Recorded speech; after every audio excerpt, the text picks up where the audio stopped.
Hey Josh. Hey, how's it going, Brad? Better than I deserve. I got an idea. What you got? You know, we send our reps out in the field. We find out from our dealers what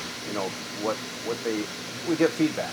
Right. You know, what we're doing right. You know, areas that we can improve. We get great ideas for research and development. Of course. Okay.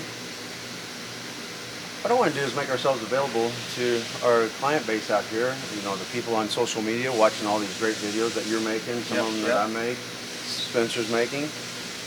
Let's let them ask us questions. Yeah, sounds like a plan to me. Okay.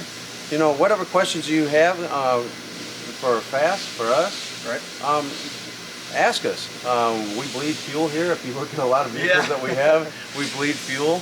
And we have a passion for what we do. This isn't just about making money. Right. And you know what? Ask us your questions. Send them in to Jake. He'll screen them and all that. And we'll kind of group them together so we can come in here and cut a few videos and answer what you're asking us. You know, I may be pulling you in. I may be pulling Spencer in. Heck, I don't know who I'll be pulling in. You know, getting the lowdowns on everything. Yeah, sounds good. All right. All right, let's do it. What are we going to give for this, Josh? I would say every month, the best question gets a free FASS system. What do you think? Out of your paycheck? Ooh, man, I don't know. Oh, I like that idea. And let's give two gift boxes away for the second and third place. I like it. So we have first, second, and third place each month that we're going to give something away, a FASS system for first. Sorry guys, no participation trophies, okay?